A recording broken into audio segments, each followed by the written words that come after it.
governo de São Paulo vai seguir o exemplo da Europa e vai reabrir as escolas. O governador João Dória decidiu que as escolas serão consideradas serviços essenciais e deverão ser reabertas em 2021. Queria perguntar para Juliana Fratini, que é uma mãe zelosa de 2 crianças. Primeiro, Juliana, como é que você está levando aí esse ano aí? Seus filhos estão com aulas online desde quando? Março, abril? São 2 meninas. Elas estão desde o final de março, começo de abril mais ou menos, porque a escola imaginou que seria uma interrupção de 1 semana, 10 dias. As aulas voltaram, mas depois elas foram suspensas completamente. Então, aqui assim... Você sente que elas tiveram um bom desenvolvimento esse ano? Você sente que elas tiveram um prejuízo? Qual é a tua sensação como mãe que presta atenção na qualidade da evolução dos seus filhos, das suas filhas?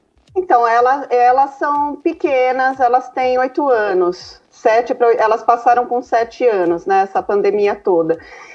Como nós, enquanto família aqui, temos condição de disponibilizar internet, computador, tirar um tempo para acompanhá-las no que elas estão fazendo, não é integral esse acompanhamento, mas verificar as lições. Então, elas tiveram um desempenho favorável, satisfatório para crianças de classe média que têm condições de ter o mínimo de infraestrutura. A escola também foi melhorando os seus recursos ao longo de toda a pandemia. Antes utilizávamos um determinado programa, a escola foi aperfeiçoando os seus próprios programas de educação via digital. Então, considero que foi bom.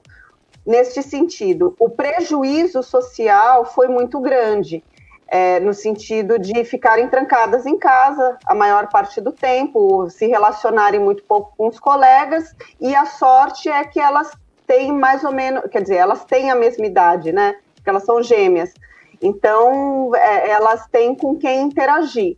Crianças sozinhas, crianças que têm os pais que, mesmo em casa, não têm praticamente nenhuma condição de fazer o acompanhamento, porque, de fato, os pais, tanto as mães quanto os pais, se sobrecarregaram, elas tiveram um prejuízo muito grande. Crianças que não têm condição de ter uma infraestrutura mínima, não têm um computador, não têm acesso à internet, que é a realidade de 96,6% das crianças que estão em escola pública, que dizem não ter acesso à internet, são de crianças de escola pública, então é muito ruim. Esse dado, né? Então, esse dado é assustador, né? Oi. 96% não tem internet. Assim, das crianças que não possuem internet, que dizem não possuir, 96% são de escola pública. E se não tem internet, que é o mínimo, ao dizer a infraestrutura de um computador, eu tenho condições, eu comprei 2 notebooks, um para cada menina, pequenos notebooks.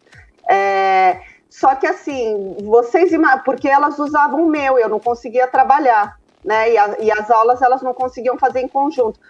Mas a maior parte dos brasileiros, será que tem condição? Se no meu orçamento pesa fazer essas compras, essas adequações, eu sinto essa diferença, imagine para quem não tem realmente essa condição, para quem sobreviveu essa pandemia toda, graças aos R$ 1.200 do governo. Então, são realidades muito diferentes. As crianças das escolas públicas, sobretudo de famílias de baixa renda, elas sofreram demais com essa situação. Então, a gente tem que pensar nisso também. O Tonholi é professor universitário. Você não detectou esse tipo de problema, né, nas suas aulas? Não, porque eu dou aula na USP. Os alunos da USP internet. São da elite, né? A elite que entra na USP, não é o pobre. Não é outra realidade. E para mim foi uma coisa, aliás, engraçada. Eu dou aula na USP desde 96, portanto faz muito tempo. E como eu não faço chamada, eu tinha muita dificuldade em decorar o nome dos alunos para relacionar a figura humana ao texto que ele me entrega. Porque a nota é um conjunto de fatores que passam pelo comportamento do aluno em sala também. E agora com a internet eu fiquei conhecendo um a um. Mas eu quero voltar ao meu argumento. Eu podia estar roubando, eu podia estar matando, e eu estou apenas calculando. E os números que saíram essa semana é que nas UTIs de São Paulo, o número de menores de 10 anos internados por Covid subiu de 25 para 50. Portanto, eu acho que o Dória reabrir as escolas agora é uma loucurinha. Você acha precipitado? Eu acho precipitado, e vai aqui uma crítica ao senhor Dória. Precipitadíssimo. E tem outro detalhe que me chama a atenção, né, o Tonho, ali. Quando ele coloca que as escolas serão consideradas serviços essenciais, eu acho que isso abre espaço também para uma reivindicação dos professores para tomar vacina antes, né? Porque já que vai reabrir a escola, como é que eu vou lá trabalhar com essas crianças aí ainda? Ele é a favor. Então ele Não, vai ser aí a eu vou favor. falar igual o promotor do Ministério Público, que colocou aquele documento falando que promotores deveriam tomar vacina antes. Ele escreveu assim, eu não quero ser egoísta, escreveu o promotor, mas nós, promotores de primeira instância, merecemos tomar a vacina antes de todos, porque lidamos com o público diariamente. Então eu não quero ser egoísta. Nós é prioritário. Não, só tô Mas falando nós que é prioritário. eu tô falando que vai abrir eu acho que vai abrir um flanco para esse tipo de reivindicação, porque já que a escola vai reabrir, né? Porque Com certeza. por que eu, que sou professor, que eu tenho X anos de idade, que eu tô lá num grupo de risco, por que eu não tenho prioridade para ser vacinado? E o que o Paulo Tadeu acaba de falar, um ponto que eu levantei a semana passada aqui, a sindicalização da vacina. Isso vai ser inevitável. Depois da judicialização, a sindicalização. Explica esse Sem ponto para quem não dúvida. viu. Sindicatos vão começar a entrar com mandados de segurança alegando que seus funcionários correm mais risco do que outros. E que merecem ser E vacinados. que merecem ser vacinados antes. Entra com mandado de segurança com pedido de liminar no Supremo. É. Bom, mas Eu posso quantas colocar crianças? uma outra questão sobre esse assunto? Por favor, fala, Juliana.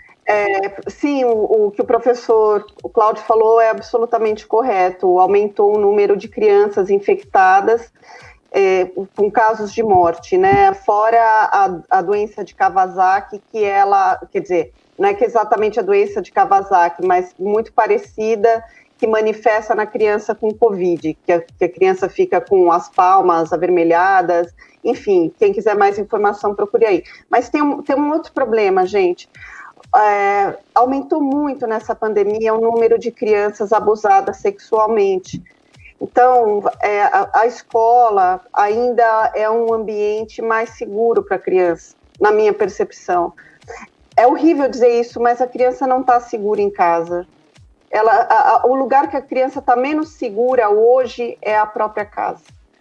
Se nós que temos, eu vou usar um termo de esquerda, né, que diz que nós somos privilegiados, nós que não temos essa violência aqui por perto, nós somos privilegiados nesse sentido, porque o número de abusos é gigantesco. Então, é uma conta muito difícil a ser feita, saber o que fazer em relação a elas, nesse sentido. A gente entrevistou aqui a Priscila Cruz, do Todos pela Educação, uma das maiores autoridades em educação quando se fala desse assunto no Brasil. Aliás, quem quiser conferir essa entrevista, procura no YouTube, tem lá, você vai encontrar. E ela disse exatamente isso, viu, Juliana? Que é uma questão complicadíssima, né? Tem argumentos bons para os dois lados, tanto os que defendem que as crianças devam ficar em casa ainda por causa do vírus, por causa da possibilidade de ampliar a contaminação, como tem também a questão que envolve o prejuízo na formação dessas crianças. Porque há um prejuízo. E não é só a questão social. Você é mãe, você sabe disso, não sei qual é o conteúdo exatamente das suas filhas, mas as crianças um pouco mais velhas, elas não estão tendo acesso ao mesmo conteúdo que elas teriam caso estivessem indo presencialmente a uma sala de aula. As coisas estão um pouco mais resumidas, as aulas não são mais... não tem a mesma intensidade. Não sei se vocês conseguem... se eu estou me fazendo entender. Perfeitamente. Por outro lado, eu também já li de educadores que é irreversível esse movimento, que a gente tem que acompanhar, é o século XXI. Aula online é bom, vale a pena, a gente tem que se adaptar. Não sei o que Então, tem que se adaptar, mas tem que ter infraestrutura para isso. Tem que se adaptar, mas materialmente isso tem que ser viável. As pessoas das periferias, sobretudo, não têm acesso, às vezes, nem a banda larga, nem a internet, muito menos a instrumentos. Né? Tudo bem que tem um celular, mas quem aguenta ficar vendo aula, 4 horas de aula todo dia, num celular, numa tela pequena, numa internet que cai? Né? Aqui na rádio, se a nossa internet cai 1 minuto, 2 minutos, já é assim um sufoco. Imagina isso acontecendo todo minuto, todo dia em quem está assistindo aula.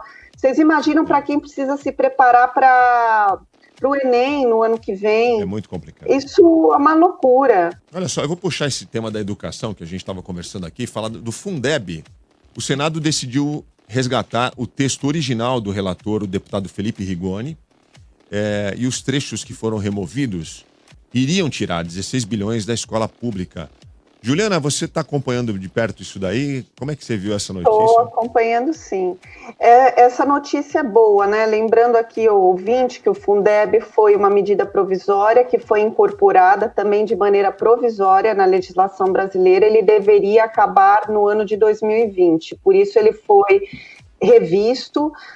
Lembrando que é um fundo dos estados, dos municípios e Distrito Federal, que tem esses recursos, esses impostos, vai para um fundo, o governo federal coloca mais 10% do total arrecadado por esse fundo e redistribui, de novo, para os estados, Distrito Federal e municípios.